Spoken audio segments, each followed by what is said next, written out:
कर्तापन का अभिमान ना आ जाए कि मैं करता हूं, मैंने ये किया, मैंने भक्ति की। इसलिए अभिमान ही ना आए, इसलिए सबसे उत्तम है पूर्ण रूप से उनके हो जाना।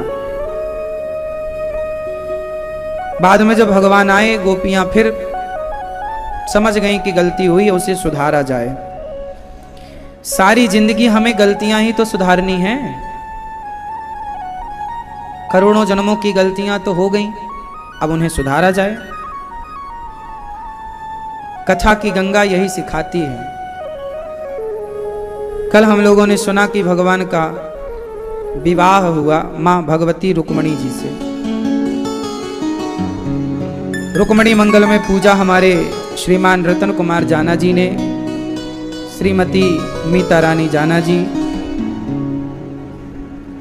बेटी मौमिता हाइद जी और आपके दामाद जी आज आए हैं चिरंजीत जी। बहुत बहुत स्वागत है आपका चिरंजीत हाइद जी का। स्वर्गीय पुत्र रोहित कुमार जाना जी की स्मृति में समस्त जाना परिवार की ओर से कथा का यह आयोजन हो रहा है। दिल्ली करोल बाग से आप हैं, पहले रहने वाले बंगाल से हैं। आपके द्वारा की गई कथा में, आपके द्वारा इस आयोजन में कार्तिक का यह पावन पर्व चल रहा है। आज देव दीपावली है, पूर्णिमा। आज अपने घर में 5 दीपक कम से कम जलाइएगा, ज़्यादा से ज़्यादा आपकी मर्जी, कम से कम 5 दीपक, क्योंकि आज देव दीपावली है। तो पंचदेव उपासना होती है ना हमारे यहाँ, और पंच तत्व भी हैं, पृथ्वी जल वायु अग्नि आकाश, तत्व भी 5, और पंचदेव भी हैं, 5 देव। तो ये 5 दीपक जलाकर 5 लोगों को प्रणाम कीजिए। किन किन को प्रणाम कीजिएगा? भगवान श्रीमन नारायण को, भगवान विष्णु को, भगवान विष्णु के नाम का 1 दीपक, भगवान शिव के नाम का 2रा दीपक, भगवान गणेश जी के नाम का 3रा दीपक, भगवान सूर्य के नाम का 4था दीपक, और माता दुर्गा के नाम का 5वां दीपक। हम सनातनी लोग ये पंचदेव उपासना करते हैं, अर्थात हम 5 की पूजा करते हैं, 5 की स्तुति करते हैं, 5 की आराधना करते हैं। तो आप लोग आज देव दीपावली 5 दीपक जलाकर कम से कम मनाएं और भगवान की आराधना करें, भगवान का ध्यान करें। कल हम लोगों ने सुना कि भगवान, आप लोगों ने आज भागवत जी के पोथी पाठ भी भक्तों ने बिठाए हैं। अपने घर की सुख शांति समृद्धि के लिए आज भागवत जी का पोथी पाठ आपका संपन्न हुआ, और आपके पुण्य से आपके पितरों की भी सदगति हुई। भागवत जी के पोथी पाठ से बच्चों को भी भागवत जी की कृपा का सुरक्षा कवच मिला। आपके जीवन में जितने दोष थे, पितृदोष, मातृदोष, पितृदोष, मातृ ऋण, पितृ ऋण, देव ऋण, ऋषि ऋण, देव दोष भी हो जाते हैं, ऋषि दोष भी हो जाते हैं, पितृदोष भी हो जाते हैं। ये तमाम ऋण हैं, मातृ ऋण, पितृ ऋण, देव ऋण, ऋषि ऋण। इन सभी ऋणों से मुक्ति पाना है एक साथ, तो भागवत की कथा ही आपको हर ऋण से उऋण कर देती है, मुक्त कर देती है। इसलिए भागवत सुननी चाहिए।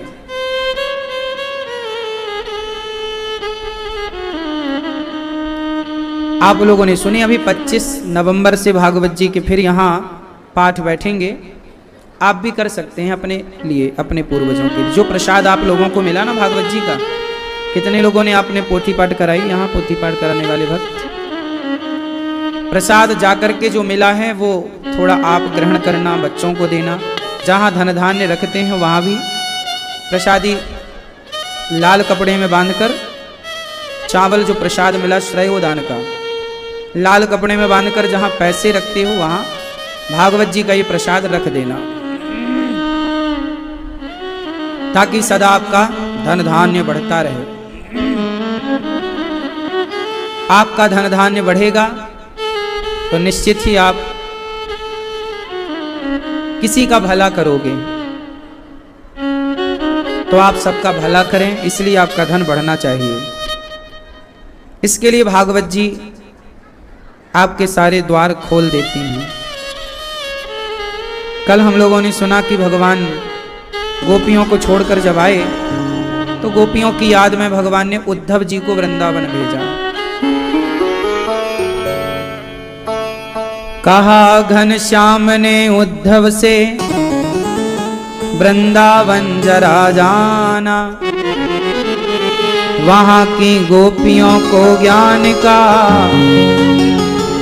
कुछ तत्व समझाना। विरह की वेदना में वे सदा बेचैन रहती हैं, तड़प कर आह भरती हैं और रो रो कर ये कहती हैं। गोपियां जब भगवान की याद में रोईं तो उद्धव जी आए समझाने। चले मथुरा से जब कुछ दूर वृंदावन निकट आया, वहीं से प्रेम ने अपना अनोखा रंग दिखलाया।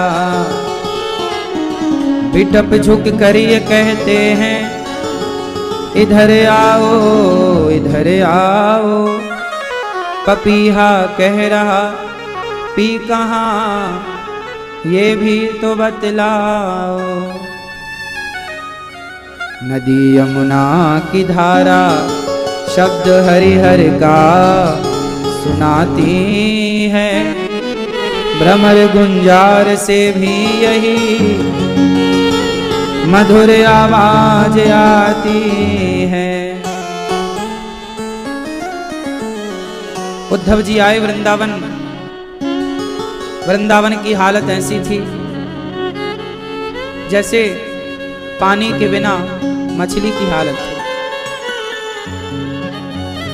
प्राण के बिना शरीर की हालत थी। गोपियां तड़प रही हैं,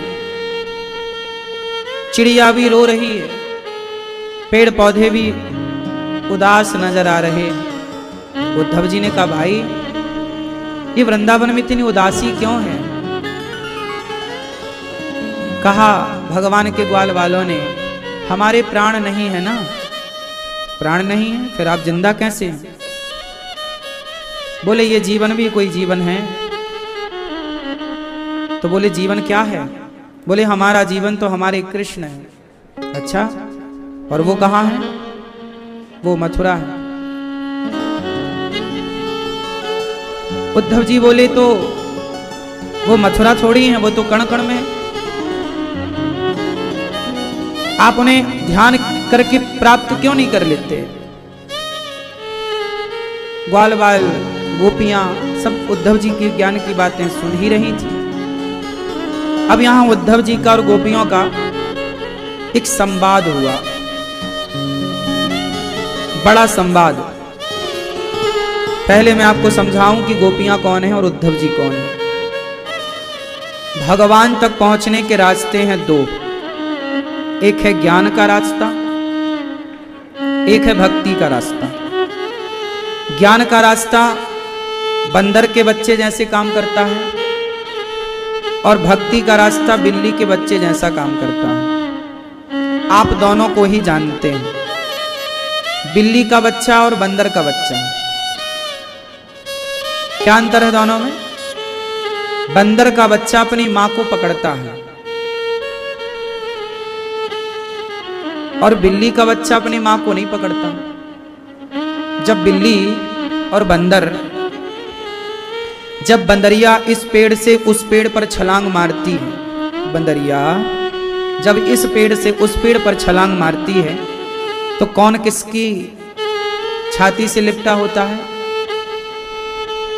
क्या बंदरिया बच्चे को पकड़ती है जब यहां से वहां कूदती है? उस समय कौन पकड़ता है? उस समय बच्चा पकड़ता है, मां नहीं पकड़ती। मां तो अपना कूद रही है यहां से वहां। अब बच्चा पकड़ कमजोर करेगा तो गिरेगा वही। तो जो ज्ञान मार्ग है ना, वो बंदर के बच्चे की तरह है कि हमने अपने ज्ञान से भगवान को पकड़ा। देखो जी, हम भी पढ़े लिखे हैं, वेद पुराण का ज्ञान रखते हैं, पकड़े हैं ज्ञान से। जैसे रावण ज्ञानी था, इतना ज्ञानी हो गया कि वो खुद को ही भगवान समझने लग गया। तो ज्ञान आपको अभिमान की ओर ले जाएगा। मैंने पकड़ा है, इसका भी अभिमान। तो ज्ञान मार्ग है बंदर के बच्चे की तरह, जो मां को स्वयं पकड़ के रखता है। पकड़ कमजोर हुई तो गिरने की भी पूरी संभावना है।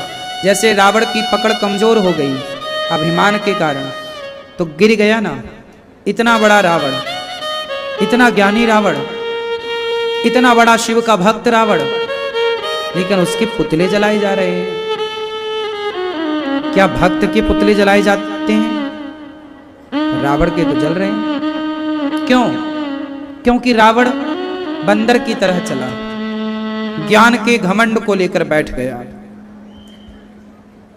स्वयं को ही विधाता मानने लग गया, स्वयं के नियम कानून बनाने लग गया। विधाता के बनाए कानून पर चलना नहीं चाहता। भगवान ने के नियम कानून बनाया, ईश्वर का कानून है कि आप पराई औरत को ना देखें। ये ईश्वर की गाइडलाइन है। हाँ, ईश्वर की गाइडलाइन है, ईश्वर का कानून है कि आप झूठ ना बोलें। ईश्वर की गाइडलाइन है, ईश्वर का कानून है कि आप छल कपट ना करें। लेकिन रावण उस ईश्वर की गाइडलाइन को जानता था। रावण कि पराई औरत को चुराना गलत है, लेकिन ज्ञान है तो अभिमान आएगा। तो उद्धव जी ज्ञानी है, उद्धव जी ज्ञानी है, पर उद्धव जी प्रेमी भी है, पर ज्ञान का अभिमान तो है ही। तो ज्ञान मार्ग है बंदर के बच्चे की तरह, जो खतरों से भरा है, जबकि बिल्ली का मार्ग बिल्कुल सुरक्षित है।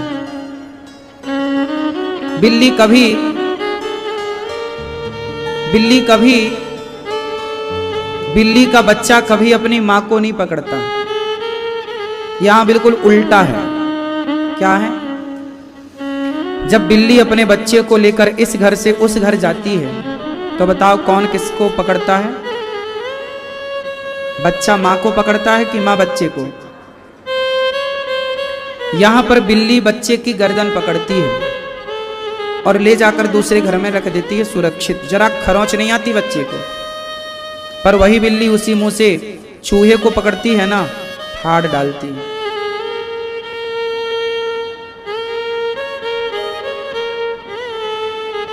तो बिल्ली का जो मार्ग है वो बढ़िया ये है कि बच्चा तो बैठा है, मां आएगी, जहां ले जाएगी हम वहां चले जाएंगे। ये है भक्ति मार्ग। ज्ञान मार्ग वो है जो अपनी समझ से चलना हो, और भक्ति मार्ग ये है बिल्ली के बच्चे की तरह कि बच्चा बिल्ली के आश्रित है, जहां चाहे ले जाए।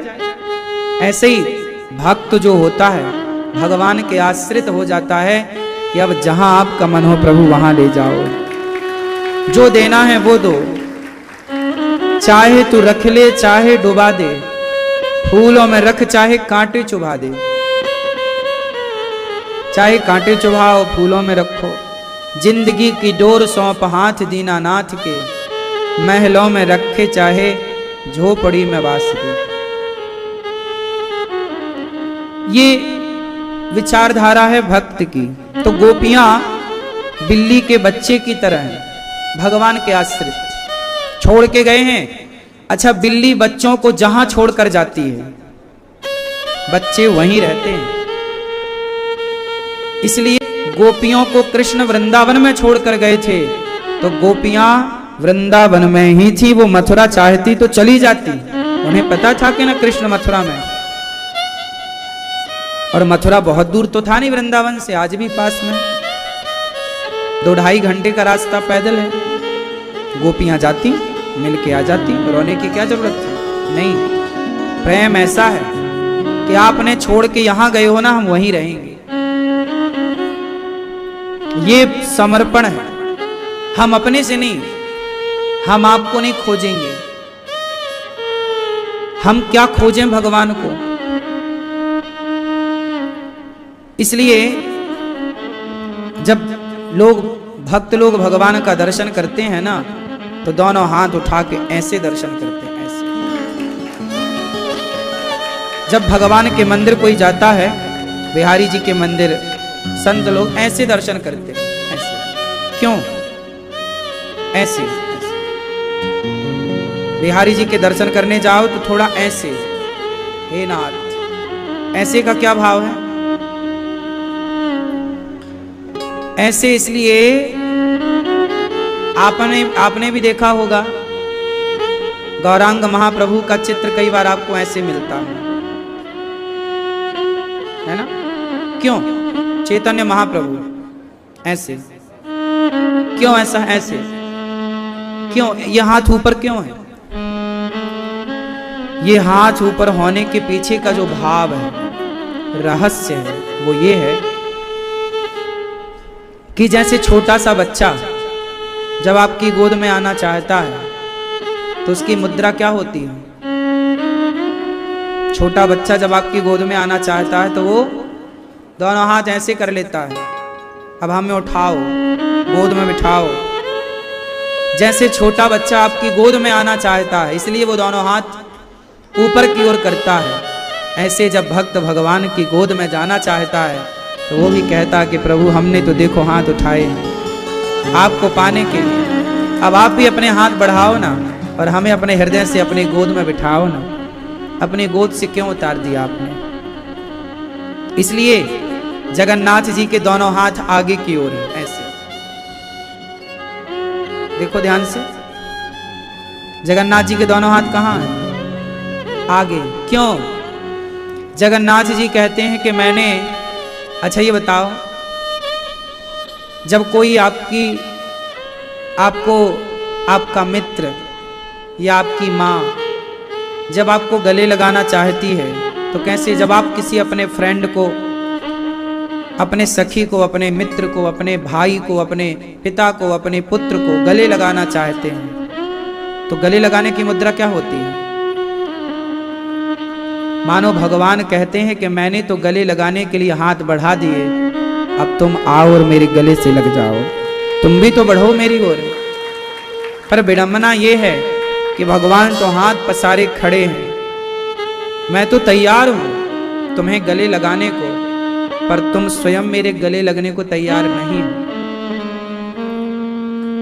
तुम कहां अपने हाथ उठा रहे हो? इसलिए जब भी मंदिर जाओ तो ऐसा भाव बनाओ कि हम भगवान के गले लग रहे हैं। तो गोपियां वही भक्त हैं जो बिल्ली का बच्चा है, मां के आश्रित, भगवान का आश्रित हो जाना। भगवान के आश्रित होना बहुत सुख देने वाला है। पर विडंबना देखो, इस संसार में आप सबके आश्रित हो जाते हैं। कोई नेताओं के आश्रित है, कोई परिवार के आश्रित है। आप लोग जन्म से लेके ना मरते दम तक क्या सोचते हैं? हमने बच्चे पैदा किए, क्यों? हमारा बच्चा हमारी सेवा करेगा, बुढ़ापे में हमारा साथ देगा। 100 में से 99.99 लोग इसी मानसिकता में जीते हैं, हमारा बेटा हमारा साथ देगा। भगवान करे आपका बेटा आपका खूब साथ दे, लेकिन आपने जो मानसिकता बनाई ना, मेरा बेटा मेरा साथ देगा, क्यों? आपको बेटे के साथ का भरोसा है? बेटे का साथ चाहिए, भगवान का भरोसा नहीं है। आपको यह भरोसा होता है कि मेरा बेटा मेरी सेवा करेगा, भले वो करे या ना करे। पर माँ बाप को तो, सारे माँ बाप को भरोसा होता ही है कि मेरा बेटा तो मेरी सेवा करेगा। और करना भी चाहिए हर बच्चे को। लेकिन मैं आपसे एक बात कहूं हाथ जोड़ के, शायद ये बात आपको अच्छी ना लगे तो मत मानिएगा, पर मेरी तो कहने की आदत है तो मैं कहे देता हूं। आपको अच्छा ना लगे तो मानिए मत, कोई जबरदस्ती नहीं है, ये मेरे पर्सनल विचार हैं, मैं आप पर थोप नहीं सकता। मेरा मानना है कि मैं बचपन से शुरू से ये क्यों मन में बनाऊं भाव कि मेरा बेटा मेरी सेवा करेगा, मेरा बेटा मेरा ख्याल रखेगा। नहीं, मेरा बेटा मेरी सेवा नहीं करेगा, मेरा बेटा मेरा ख्याल नहीं रखेगा, मेरे भगवान मेरे ख्याल रखेंगे। भगवान के भरोसे हूं मैं, कोई बच्चों के भरोसे नहीं हूं। मैंने ये मानसिकता नहीं बनाई कि बच्चे मैंने इसलिए पैदा किए कि जी अब मैं तुम्हारे आश्रित हो जाऊं ना।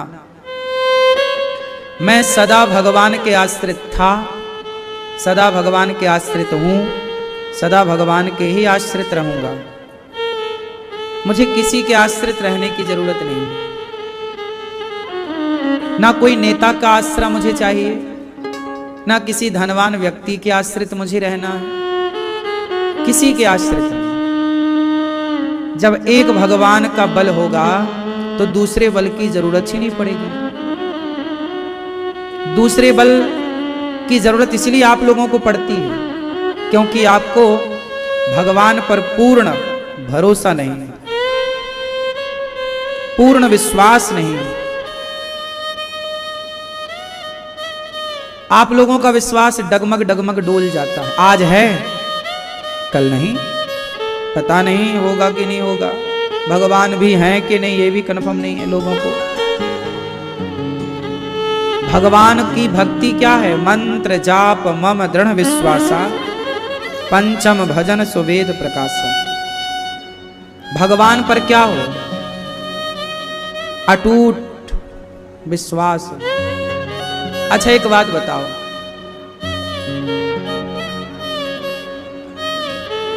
सुई के छेद से, सुई के छेद से कभी हाथी और घोड़ा निकल सकता है? उत्तर, जोर से, जोर से। अच्छा, सुई के छेद से कभी हाथी घोड़ा निकल सकता है? जोर से। नहीं। कोई बंदर छलांग मारकर समुद्र को पार कर सकता है क्या?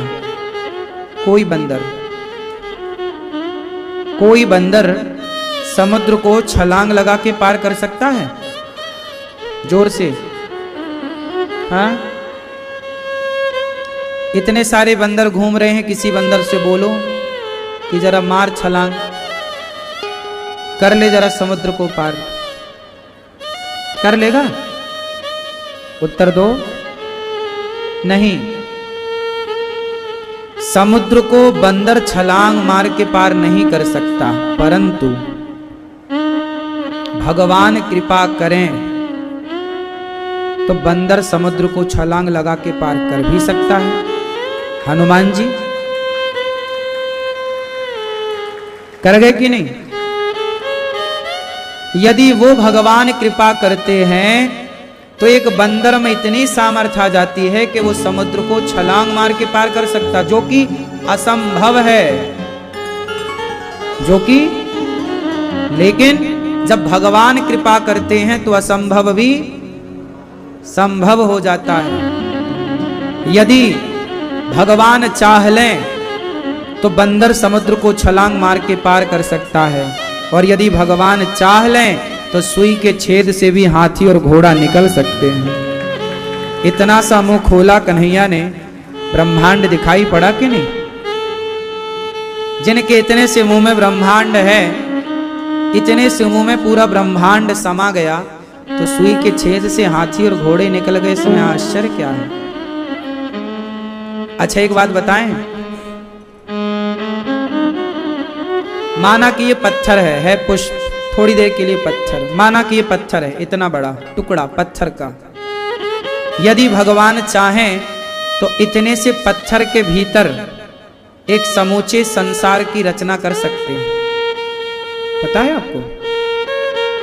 इस इतने से पत्थर के अंदर करोड़ों लोग, नदियां, समुद्र, पर्वत, पहाड़ और पूरा जैसे ये संसार चल रहा है ऐसे इसके भीतर भगवान चाहें तो प्रत्येक कण कण में एक एक संसार की रचना कर सकते हैं।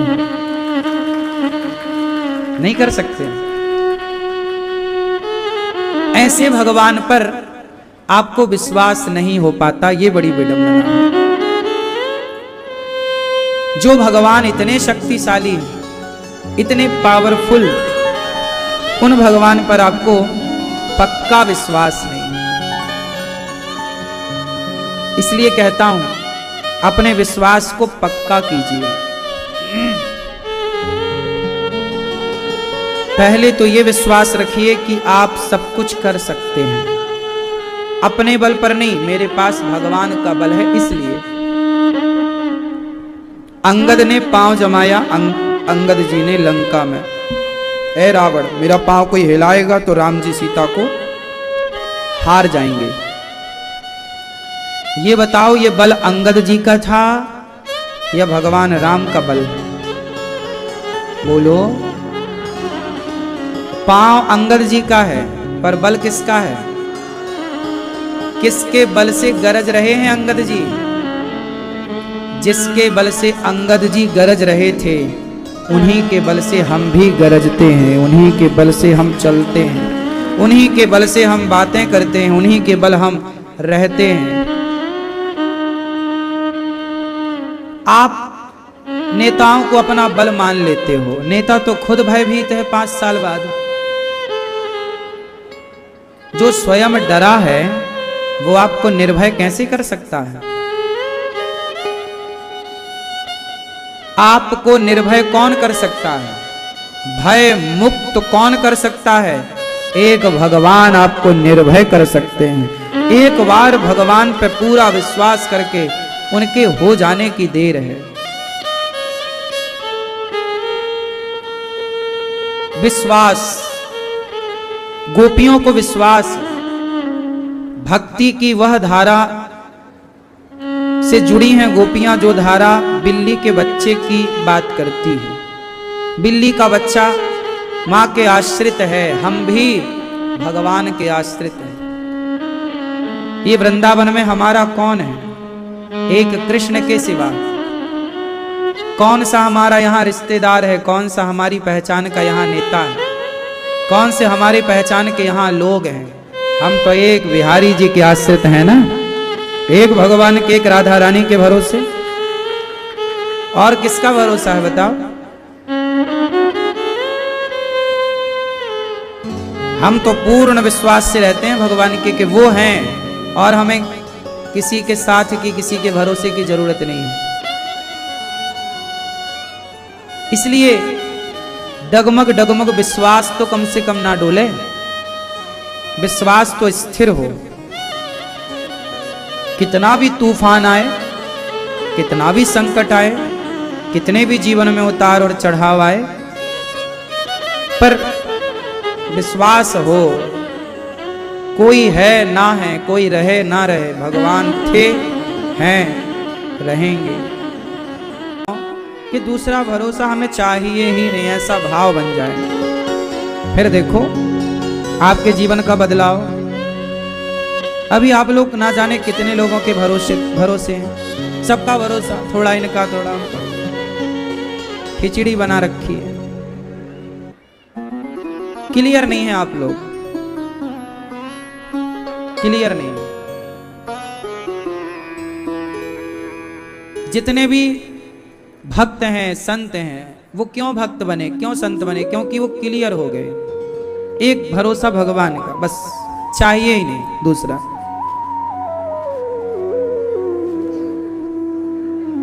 एक भरोसे एक बल। वाह, ये बातें ना कहने में जितना इजी है, सुनने में जितना सरल है, यदि आप भरोसे हो जाएं तो और सरल हो जाए जीवन। मान लें, आप मान नहीं पाते, जानते सब हैं, समझते सब हैं, पर एक भगवान के भरोसे रह नहीं पाते। मैं तो कहता हूं कि वो शादी वाला जो घोड़ी है ना, शादी मैं लड़का घोड़ी में बैठ के जाता, वो घोड़ी भी बहुत सिखाती है। उसका मैंने कई बार उदाहरण दिया कि घोड़ी पर जब दूल्हा बैठता है तो उस घोड़ी को कभी ध्यान से देखना, उसकी आंखों में पट्टी यहाँ बंधी रहती है, ऐसा ऐसा है ना, सीधा, ताकि वो घोड़ी यहाँ वहां ना देखे। कहाँ देखे? सीधा। आप लोग भी अपने ना आंखों में इस तरफ उस तरफ जरा पट्टी बांध लो, इसकी तरफ ना देखें, उसकी तरफ ना देखें, सीधा भगवान के चरणों की ओर नजर होनी चाहिए, सीधा, हर समय बिल्कुल सीधा। अब एक सीधी दृष्टि है नहीं, एक भगवान के भरोसे हम हैं नहीं, 17 लोगों के भरोसे हैं। आपकी गाड़ी के ड्राइवर यदि 17 लोग हों तो पार लगेगी कि डूबेगी? बोलो। इसलिए अर्जुन ने एक सारथी बनाया।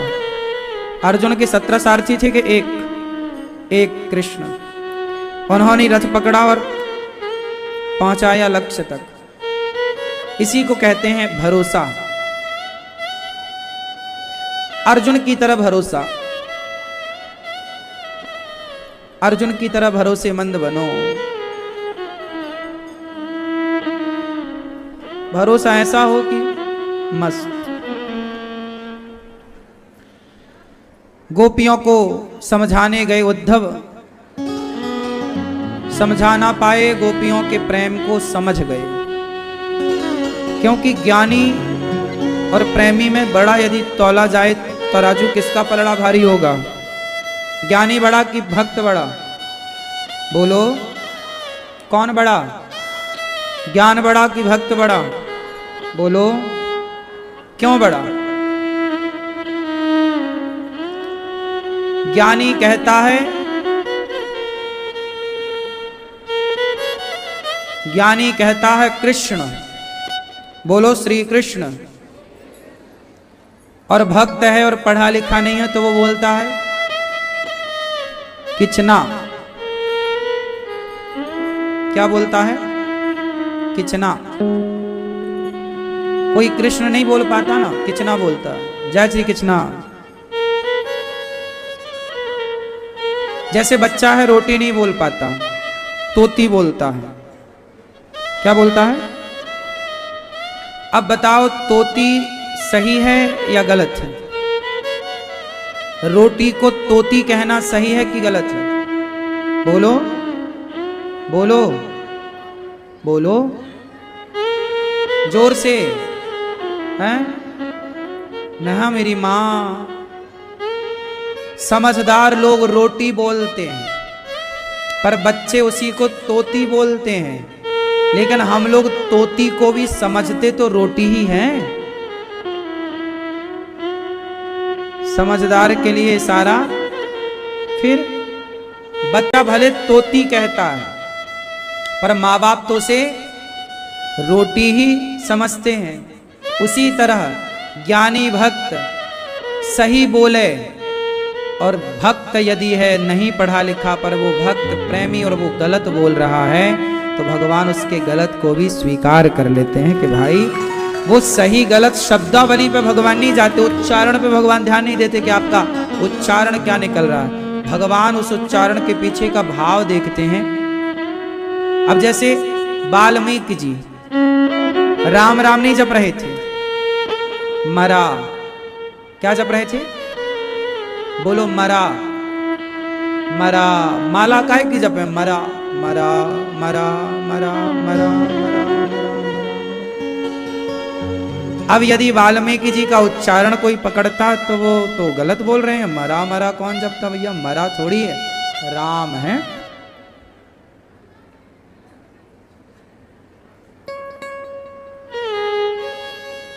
पर उल्टा नाम जपत जग जाना, वाल्मीकि भय ब्रह्म समाना। वहां ये नहीं देखा गया कि आपका उच्चारण कैसा है। आप शुद्ध उच्चारण कर रहे हैं कि गलत उच्चारण कर रहे हैं, अशुद्ध उच्चारण कर रहे हैं। ज्ञानी लोग इस बात का ध्यान रखते हैं कि आपका उच्चारण शुद्ध है कि अशुद्ध है। लेकिन मीराबाई एक बार भजन गा रही थी। मीराबाई भजन गा रही, मेरे तो गिरधर गोपाल दूसरो ना कोई ज्ञानी आया वहां पर, संगीत का क्या जानकार था। तो मीरा से बोला, है मीरा राग से गाओ, राग से, तुम्हारी राग छूट रही है, सुर छूट रहे हैं, अच्छे सुर लगा। दूसरा संगीत का वो भी ज्ञानी, अरे बोले ताल से गाओ, ताल, तुम्हारी ताल छूट रही है, रिदम कहीं जा रही है। मैया बैठो मेरी माँ, पीछे वाले भक्त तुम्हारी पीठ देख रहे हैं, बैठ जा।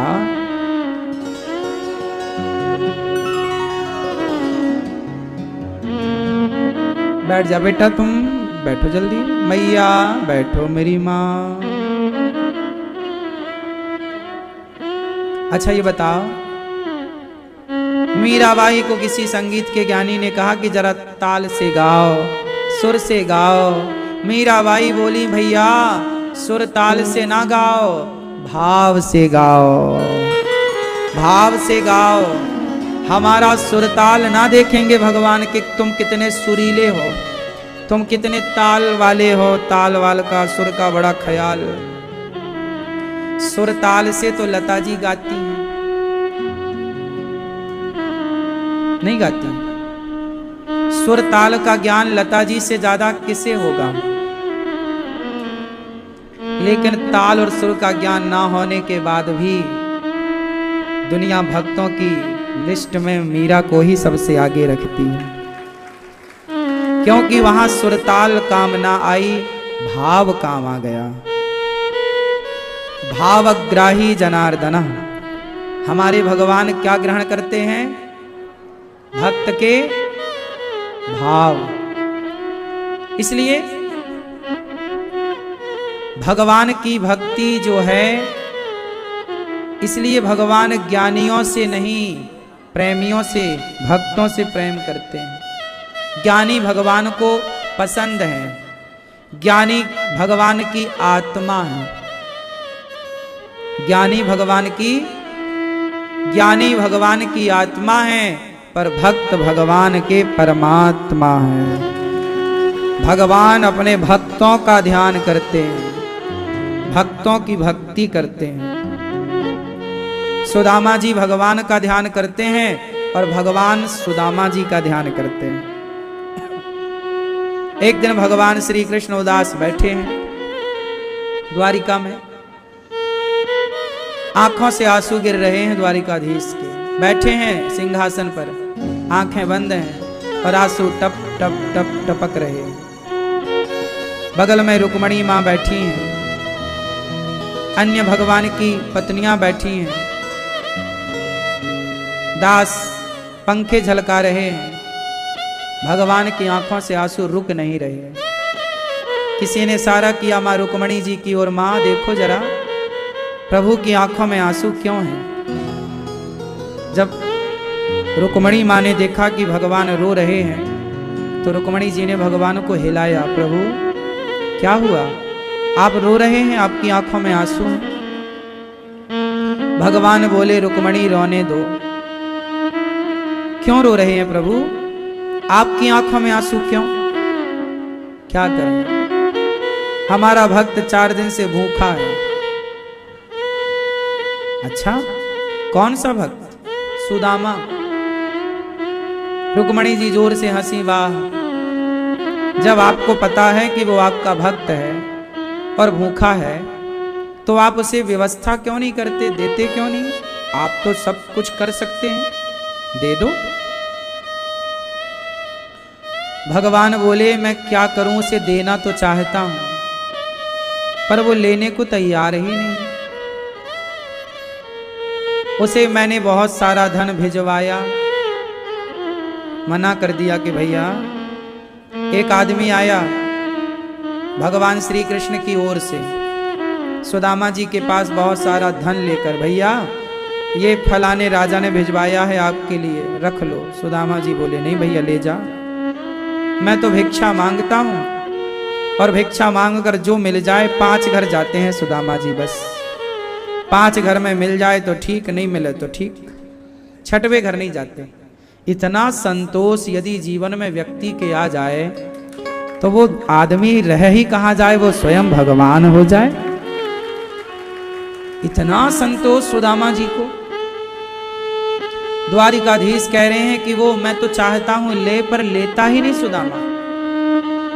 मैंने रास्ते में कई बार उसे धन पड़ा हुआ दिया, भगवान ने धन रास्ते में दे दिया। सुदामा ने उस रास्ते को ही छोड़ दिया जहां आगे धन था, दूसरे रास्ते से निकल गए। ऐसा ईमानदार। और नाम भगवान का श्री कृष्ण अहरनिश चलता है, श्री कृष्ण सोते जागते श्री कृष्ण। भीख मांगते हैं, भिक्षा। 4 घर जाते हैं, 5 घर, कुछ मिल जाए तो ले आए, नहीं मिले तो भूखे बच्चे, भूखा परिवार, भूखी पत्नी। सुशीला बोली कि प्रभु 4 दिन हो गए आज चूल्हा नहीं जला, भरपेट बच्चों को भोजन नहीं मिला। सुदामा जी बोले कोई बात नहीं, आज बच्चों से कह दो कि वो पानी पीकर सो जाएं, कल कुछ मिलेगा तो खाएंगे। और ध्यान में लग गए, श्री कृष्ण श्री कृष्ण। भगवान रो पड़े कि वाह, मेरे आश्रित रहने वाला भक्त 4 दिन से भूखा है, इतना भूखा, इतना कष्ट में है, लेकिन उस कष्ट में भी उसने मुझे भुलाया नहीं। आदमी के ऊपर जरा विपत्ति आ जाए ना तो वो भगवान को भूल जाता है। जरा सा संकट आ जाए सबसे पहले इंसान भगवान को ही भूलता। लेकिन धन्य है सुदामा जी, इतनी विपत्ति, इतना संकट है, सुदामा जी ने भुलाया नहीं हर क्षण। अब सोचिए कि सुदामा जी का ध्यान कृष्ण कर रहे हैं, क्या भक्ति है सुदामा जी की। मजबूर कर दिया सुदामा के त्याग ने, मजबूर कर दिया सुदामा जी के संतोष ने, मजबूर कर दिया सुदामा जी की भक्ति ने कि भगवान भी सुदामा का ध्यान लगाए बैठे। ऐसा संतोष कहां है आज? करोड़ों होने पर भी लोगों को संतोष नहीं हो रहा है। सुदामा के पास तो कुछ नहीं था फिर भी संतोष, आपके पास सब कुछ है फिर भी संतोष नहीं। अब देखिए कि भगवान को पाने के रास्ते क्या हैं। सुदामा जैसा संतोष जितना है बहुत। और सुदामा जी ने कभी शिकायत तो की ही नहीं कि प्रभु चूल्हा नहीं जला, आज देखो आप नहीं जला, कोई बात नहीं। उस हाल में भी कृष्ण कृष्ण। ऐसा जरा आप लोग जरा इस दृष्टिकोण से देखो कि सुदामा जी कितने बड़े भक्त हैं। कुछ ना होने पर भी श्री कृष्ण जप रहे हैं। ना पहनने को ठीक से कपड़े, ना रहने को बढ़िया सी झोपड़ी है, ना खाने को पेट भर रोटी है, फिर भी कोई कृष्ण को जप रहा है। अरे मेरे घर में खाने को मस्त रोटी, पहनने को कपड़े बढ़िया सब कुछ है, और मैं कृष्ण कृष्ण जप रहा हूं, तो ये कोई बड़ी बात नहीं है। कुछ ना होने पर भी भगवान के ही आश्रित रहना, ये बहुत बड़ी बात है ना मेरी मां। अच्छा एक बात और बताएं,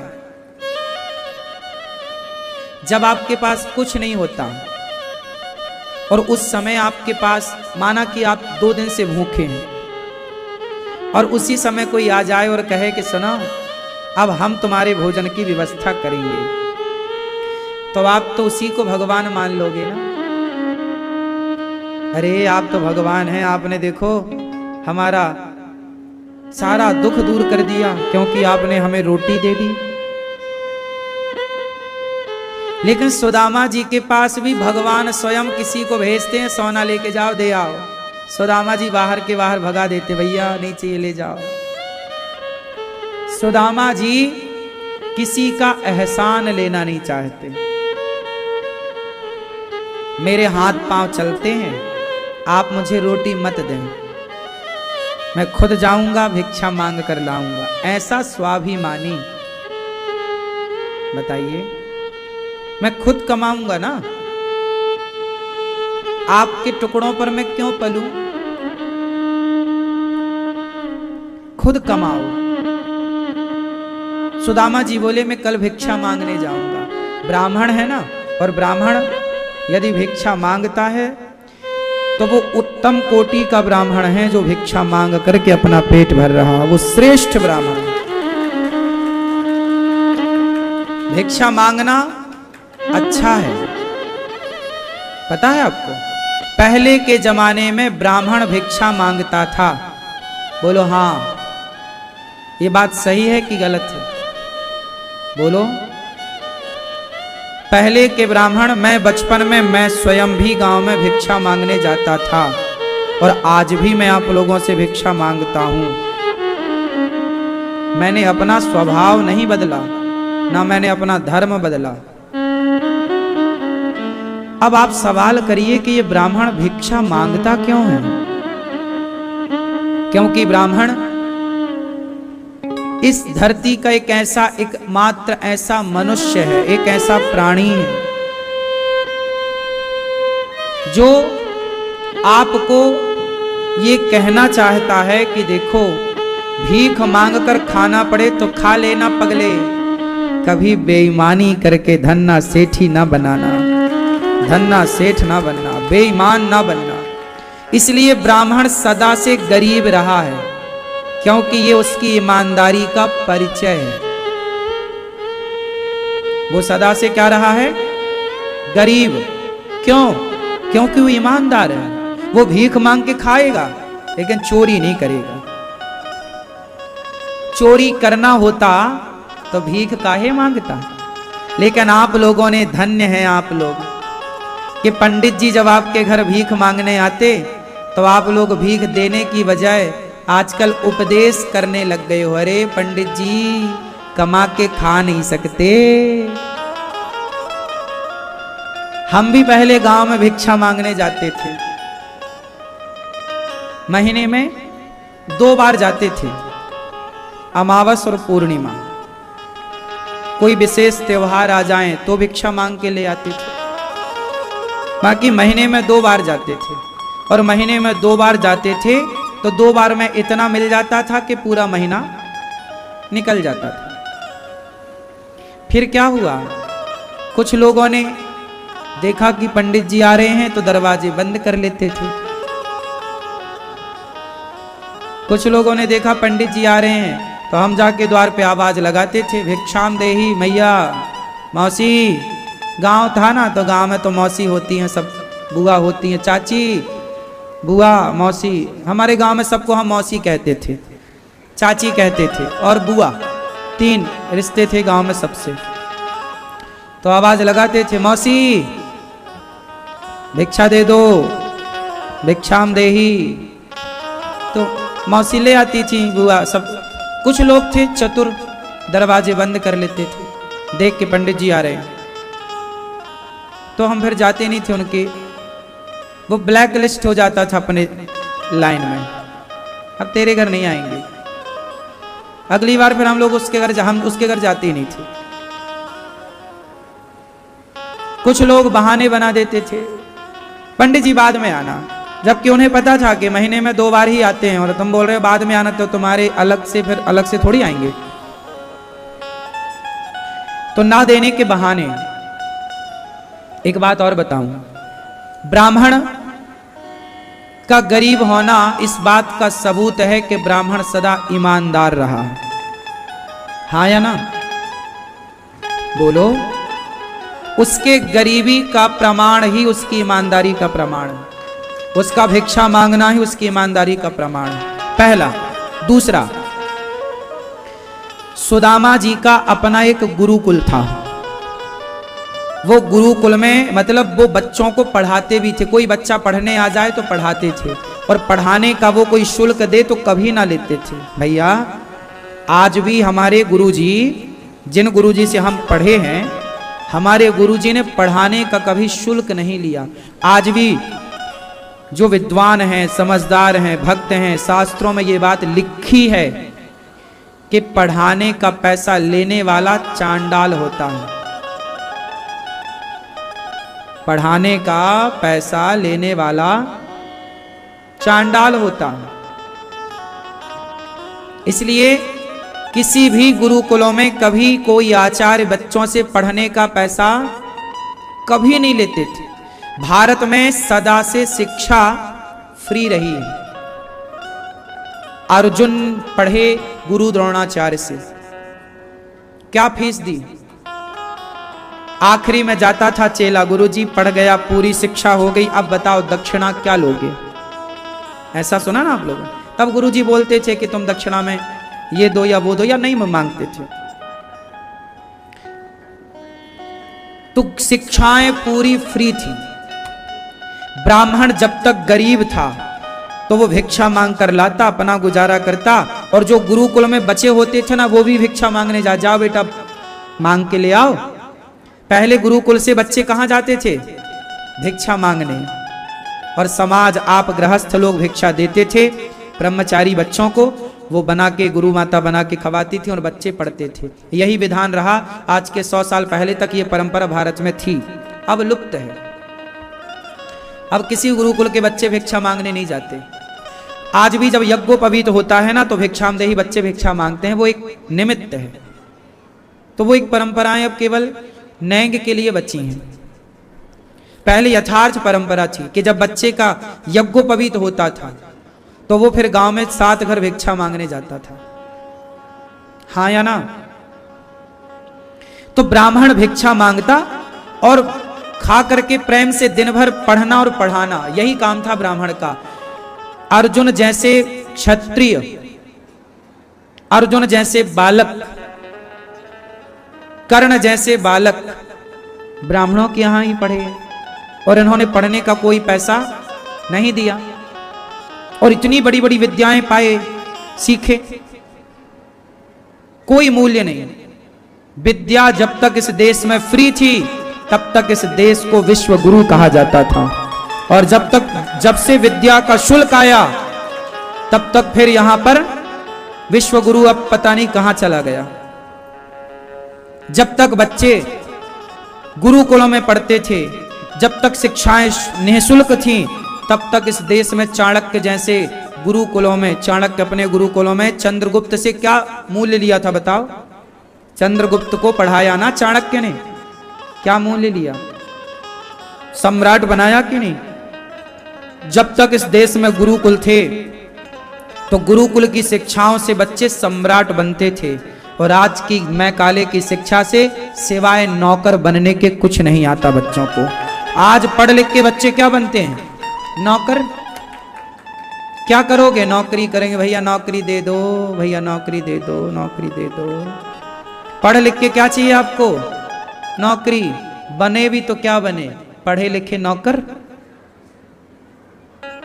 बने भी तो क्या बने? बोझा उठाने वाला काम तो गधा ही करता है ना, तो तुम नौकर बन के यही करोगे। अब पढ़े हो तो नौकर बनने के लिए क्यों? अरे पढ़े ही थे तो हमारी भारतीय शिक्षा नौकर नहीं बनाती, भारतीय शिक्षा मालिक बनाती है। मालिक, मालिक बनो, नौकरियां देने वाले बनो, नौकरियां लेने वाले नहीं। नौकरियां बताओ, नौकरियां लेने वाला बड़ा है कि देने वाला? बोलो। लेने वाला, लेने वाला बड़ा है। नौकरियां लो मत, इतने सफल बनो कि आप 10 लोगों को नौकरियां दें, 50 लोगों को नौकरियां दें। आप भी इतना पढ़े लिखे, और इतना पढ़ के बने क्या? नौकर। तुम्हें शर्म भी तो नहीं आती? तुम कॉलर उठा के कहते हो जी हम नौकर हैं। वाह, अरे मूर्ख नौकर। सारा भारत आज नौकर बनने के लिए रो रहा है, और बच्चों को नौकरी नहीं मिलती तो बेचारे फांसी लगा लेते हैं। इस तरह जुनून चढ़ा है नौकर बनने का। कितना तुम्हारा दिमाग खराब कर दिया मैकाले की शिक्षा ने। नौकर क्यों बनना है भाई? सवाल है मेरा। मालिक क्यों नहीं बनना है? टाटा, बिड़ला, अडानी, अंबानी ने भी सोचा होता कि मैं भी नौकर बनूं, फिर तो वो बन गए होते मालिक। अडानी अंबानी नौकर हैं कि मालिक हैं? उत्तर दो। अडानी अंबानी ये अपने काम के मालिक हैं, खुद का बिजनेस है, खुद की कंपनी है, खुद का नाम है। तुम्हारा क्या है? 4 लात मार के निकाल दे तुम्हारा मालिक तो घर बैठ जाओगे। कोरोना काल में कितनों की नौकरियां गई, थे तो नौकरी में। इसलिए नौकर ना बनो, ऐसा मत पढ़ो कि तुम्हें नौकर बनना पड़े, ऐसा पढ़ो कि तुम मालिक बनो। क्यों मैया क्या बोलती तू? क्या बनो? नौकर। इसलिए हम अपने बच्चों को मैकाले की शिक्षा, सरकार को मैकाले की शिक्षा समाप्त करके भारतीय शिक्षा प्रणाली लागू करनी चाहिए। ये सरकार से मेरी प्रार्थना है। सरकार खुद नहीं चाहती शायद, इसलिए वो मैकाले की शिक्षा प्रणाली को घिसती जा रही है, उसी को चलो चलो। कौन समझाए, कैसे समझाएं? कह ही सकते हैं। हमने तो अपने जीवन में बदलाव किया है। हम कहते हैं आप लोग अपने अपने जीवन में बदलाव लाइए, देश में बदलाव अपने आप आ जाएगा। भगवान सुदामा जी को देखकर रो रहे हैं। ऐसे सुदामा जी, इतना संतोष। सुदामा से आपने क्या सीखा? हर परिस्थिति में सुदामा जी संतुष्ट है। ब्राह्मण संतुष्ट है। जो ब्राह्मण संतुष्ट है वही ब्राह्मण है। जो ब्राह्मण संतुष्ट नहीं हुआ वो ब्राह्मण है ही नहीं। असंतुष्ट ब्राह्मण नहीं हो सकता। ब्राह्मण तो जितना मिल जाए उतना बहुत। संतोष। देखो गौरी गोपाल में आज वर्षों से इतनी सारी सेवाएं चल रही हैं, इतनी सारी सेवाएं। 30,000 लोग प्रसाद पा रहे हैं, 290 माएँ हैं, 150 बच्चे हैं, और आप हजारों लोग रोज मेरे पास आते हैं। मैं किसी से भी कुछ कह दूं कि तुम्हें ये सेवा करनी है तो आप कभी मना ना करेंगे। आप में से हजारों लोग मेरे से कहते हैं महाराज जी मेरे लायक कोई सेवा बताओ, लेकिन इतिहास और भगवान दोनों साक्षी हैं। भगवान साक्षी हैं इस बात के लिए और आप भी साक्षी होंगे। आज तक मैंने किसी से नहीं कहा कि भैया तुम 1 रुपया दो, किसी को इंगित करके कि तुम्हें इतना पैसा देना होगा। नहीं, आपकी श्रद्धा है तो आप दीजिए, पैसा नहीं है तो अपने इस बेटे अनिरुद्ध को आशीर्वाद ही दीजिए। मैंने आज तक किसी से नहीं कहा कि नहीं जी आप 100 रुपए दीजिए।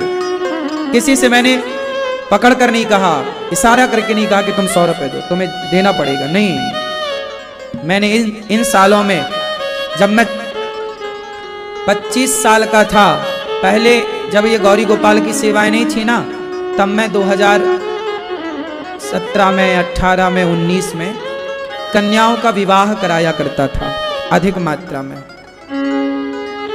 20-20 कन्याओं का। उस समय आप लोग टीवी पे कथा देखते थे, पुराने श्रोता कोई होंगे तो वो जानते हैं इस बात को। 2019 के बाद से फिर कोरोना आया, फिर हम वृंदावन यहाँ आ गए। यहाँ भी कन्याओं का विवाह कभी कभी हमने आपसे कह रखा है, कोई आपके आसपास गरीब परिवार की बेटी हो, लड़का लड़की आप ढूंढ के ले आओ, उनका विवाह पूरा ये दास अनिरुद्ध कराएगा। जो भी खर्च आएगा उनको अधिक से अधिक देना भी, कोई हो तो आप ले आना। हम पहले भी सेवाएं करते थे जब हमारी आयु 24 साल थी, जब हम 25 साल के थे, 26 साल के थे, 27 और 28 साल से तो फिर ये माँओं की सेवा मिल गई। 27 वर्ष की आयु में, जब मैं 27 साल का था, 28 साल का, तब से लेकर के आज तक सेवाएं चल रही। लेकिन आज तक मैंने किसी से नहीं, क्यों जी आप में से किसी से मैंने कभी कहा कि आपको 100 रुपए देना पड़ेगा या 1000 रुपए देना ही पड़ेगा? कोई नहीं कह सकता। जबकि आप और जगह देखते हो कि लोग आपको बिठा के जबरदस्ती झूठ मूठ का बोल के और आपके जेब से पैसे निकलवा ही लेते हैं। हाँ या ना? सही है। लेकिन मैंने आज तक कभी आपसे ये नहीं कहा, क्योंकि मैं, अब इससे आप ये अंदाजा लगाइए कि मैं सुदामा जी की बात करूं और मैं आपसे कहूं कि आप पैसा दो। मुझे आप पर भरोसा है, लेकिन आपसे कई गुना ज्यादा भरोसा भगवान पर है, क्योंकि जो सेवाएं गौरी गोपाल में चल रही हैं वो आप और हम कर ही नहीं रहे हैं, वो भगवान ही कर रहे और करा रहे, तो वो अपना करा लेंगे, हम क्यों परेशान हो। हमारा धर्म है, हम आपसे कहते हैं रोज कि माताओं की सेवा के लिए आप साथ दो, आप भी दान करो, आप भी जुड़ो। हम ये कहते हैं सबसे, सार्वजनिक, जबरदस्ती किसी एक की तरफ ये नहीं कहते कि नहीं जी तुम्हें तो देना ही पड़ेगा, ना भैया देना है।